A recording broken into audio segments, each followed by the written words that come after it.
আসসালামু আলাইকুম। প্রিয় দর্শক, একটা প্রশ্ন দিয়ে আলোচনাটা শুরু করি।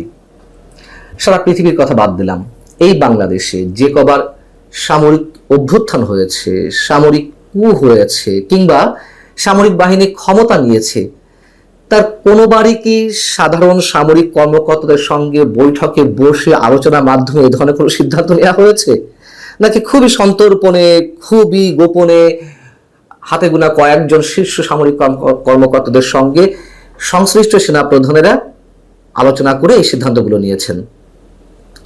উত্তর আমার বলার প্রয়োজন নেই, এটি আমরা সবাই জানি যে কিভাবে কি হয়ে থাকে। এই প্রশ্নটি এই জন্যই তুললাম যে এরকম একটি ধারণা বা এরকম একটি গুঞ্জন তো এর মধ্যে প্রতিষ্ঠিত হয়েছে যে সেনাবাহিনী ক্ষমতা নিতে যাচ্ছে, এবং যেই বৈঠকটি অনেকের বলছিলেন যে মঙ্গলবার হবে সেনা সদরে যে রুটিন একটি বৈঠক সেনা প্রধানের উপস্থিতিতে, সেটি 21শে মে বুধবার সকালে অনুষ্ঠিত হবে। সেই বৈঠকে নাকি এই ধরনের সিদ্ধান্ত নিতে যাওয়া হচ্ছে, এরকম খবর কেউ কেউ প্রকাশ করছেন, গুঞ্জনে আসছে। এটি স্রেফ আমার কাছে হাস্যকর একটি বিষয়। হ্যাঁ, আমি শুরু থেকে বলে আসছি যে করিডোর বিষয়ে কোনো ধরনের কোনো আলোচনা উঠতে পারে, সেনাপ্রধান এই বিষয়ে আলোচনা তুলতে পারেন, অথবা এটিও তেমন হওয়ার সম্ভাবনা নেই। সম্ভবত সেনাপ্রধান যেটি করতে পারেন যে ঊর্ধ্বতন সামরিক কর্মকর্তাদের মনোভাব এই বিষয়ে কি সেটি তিনি বোঝার চেষ্টা করতে পারেন। কিন্তু ভারতীয় গণমাধ্যম নানান ধরনের খবর দিচ্ছে, সেনাপ্রধানের সঙ্গে আমাদের প্রধান উপদেষ্টার একটা দূরত্ব তৈরি হয়েছে। এটি অনেক আগে থেকে নানানভাবে আমাদের সামনে এসেছে, কেউ কেউ মন্তব্য করেন, এবং নতুন করে যে গুঞ্জন, নতুন করে যে ফিসফিসানি যে সেনাপ্রধান জেনারেল ওয়াকারুজ্জামানকে যে কোনো সময় সরিয়ে দেওয়া হতে পারে। সেনাবাহিনী কি করতে যাচ্ছে, কি করবে, এটি নিয়ে বেশ আগে থেকেই ভারতের বিভিন্ন গণমাধ্যম নানান ধরনের উত্তেজক খবর প্রচার এবং প্রকাশ করে আসছে, যার অধিকাংশই গুজব। তবে এগুলোর কোনোটির যে একেবারে ভিত্তি নেই তাও কিন্তু নয়, একেবারে উড়িয়ে দেওয়া যায় না। তবে আমি আবারও বলছি, অধিকাংশই গুজব। সেনা সদরে সেনাবাহিনীর যে বৈঠকটি বুধবার অনুষ্ঠিত হতে যাচ্ছে, সেটা নিয়ে নানান ধরনের গুঞ্জন, মানুষের মধ্যে একটা কৌতূহলের সৃষ্টি হয়েছে, একটা আগ্রহের সৃষ্টি হয়েছে কি হতে যাচ্ছে এই বৈঠকে, সেটি নিয়ে ভারতের বিভিন্ন গণমাধ্যম, প্রথম সারির গণমাধ্যমগুলো বেশ উত্তেজক খবর দিচ্ছে। বলছে যে এই বৈঠকে আগামী দিনে সেনাবাহিনীর কর্ম পরিকল্পনা সম্বন্ধে আলোচনা হতে পারে। যেটা আমি প্রথমেই বলছিলাম যে এই ধরনের আলোচনা আসলে এই ধরনের ওপেন বৈঠকে কখনো হয় না। যাই হোক, এই গণমাধ্যমগুলো বলছে সেনাপ্রধান জেনারেল ওয়াকারুজ্জামান এবং আমাদের প্রধান উপদেষ্টা ডক্টর মোহাম্মদ ইউনূসের মধ্যে বিরোধ আরো তীব্র হয়েছে। হতে পারে, অস্বাভাবিক কিছু নয়। এবং সেনাপ্রধানের সবচেয়ে বড় উদ্বেগ এই মুহূর্তে সেটি হচ্ছে বিদেশি হস্তক্ষেপের কারণে বাংলাদেশে একটা ভয়ঙ্কর অস্থিতিশীলতার সৃষ্টি হতে যাচ্ছে, এবং সেটি সরকারের কারণে হতে যাচ্ছে। এটি ভারতের গণমাধ্যমে ব্যাখ্যা করার কোনো প্রয়োজন নেই। সাম্প্রতিক সময়ে সাধারণ মানুষের যে উদ্বেগের বিষয়, রাজনৈতিক দলগুলো থেকে শুরু করে কনসার্ন যারা রয়েছেন, বিভিন্ন প্রতিষ্ঠান কিংবা ব্যক্তি, অবশ্যই এটি নিয়ে আলোচনা চলছে। সেনাপ্রধান সেটি নিয়ে উদ্বিগ্ন, তিনি এর বিরুদ্ধে অবস্থান নিয়েছেন। আমি অনেকখানি নিশ্চিত করে বলতে পারি, যতটুকু আমি জানি। ভারতীয় গণমাধ্যমগুলো যে বিষয়টি উল্লেখ করছে স্পষ্টভাবে, মানে তাদের ভাষায়, যে এই মুহূর্তে বাংলাদেশের সেনাপ্রধানের উদ্বেগের কারণ দুটি।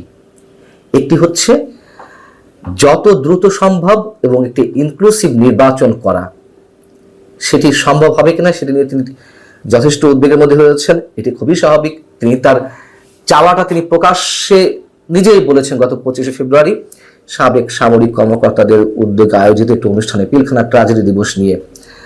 সেখানে তিনি বলেছেন যে তিনি চান একটি ইনক্লুসিভ নির্বাচন, ফ্রি ফেয়ার নির্বাচন, এবং যত দ্রুত সম্ভব বাংলাদেশকে একটা গণতান্ত্রিক প্রক্রিয়ায় উন্নত করার ব্যবস্থা করতে। এটা তো সত্য কথা।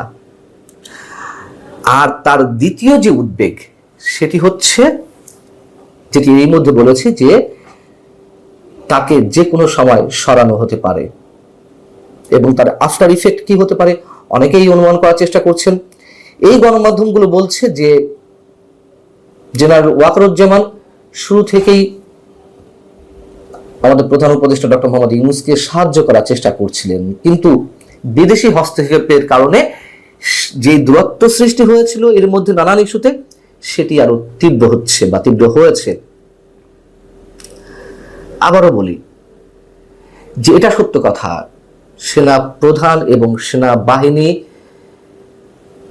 এই ইস্যুতে অবশ্যই বাংলাদেশের পক্ষে। দেখুন,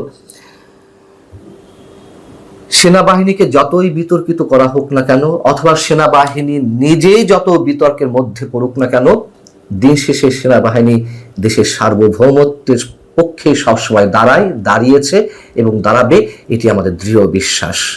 এবং সেই জায়গা থেকে করিডোর ইস্যুতে বিশেষজ্ঞরা যা বলছেন একেবারে তো ফেলনা না। এখনো পর্যন্ত কোন বিশেষজ্ঞ বলেছেন যে হ্যাঁ এটি আমাদের সার্বভৌমত্বের জন্য হুমকি নয়? কেউ বলেছেন?